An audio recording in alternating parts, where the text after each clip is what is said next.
Go. My God, was that who I was? Was that Frank Todd? Some kind of monster hunter as well as everything else? It might be who you are. By now, I was kind of done with surprises. In the very least, I wasn't shocked at the old, gray-haired, portly guy that now sat across from me at my diner table. I looked about and saw no one else nearby outside of ourselves, except for the bored waitress. I had chosen the diner because of how standard it looked.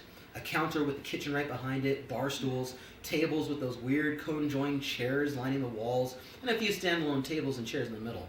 And mostly bored customers picking at their food, drinking coffee, and just getting through the long night, in the hopes that I could be left alone to figure out this recent rush of information.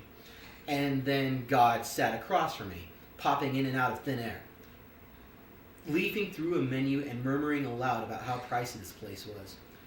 I mean, I know you got your cash and I have mine, but at these prices, and the drinks aren't even free? Pah! God made a rude noise, but waved over the waitress who came over and looked only at me, gnawing on her bubblegum. Is the steak and eggs not to your liking, mister? She asked me. I had already devoured the food and was simply nursing the somewhat palatable coffee. Nursing as in holding the mug and staring into the delicious-smelling liquid, gathering my thoughts quietly. God nodded to her knowingly. Yes, the steak and eggs are excellent, Marjorie. I'd like to have a plate of that myself. Is the bacon and sausage gear kosher? Marjorie, she wasn't wearing a name tag, a tired redhead in a pinstripe blouse and skirt, real old-school diner gear, replied to me, her tired brown eyes beginning to look at me suspiciously.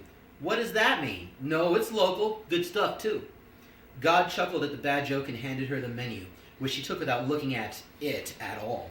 Good, good. Oi, I'd like a double of that and a swig of brandy in the coffee would be nice, darling. Vaya con Dios, eh?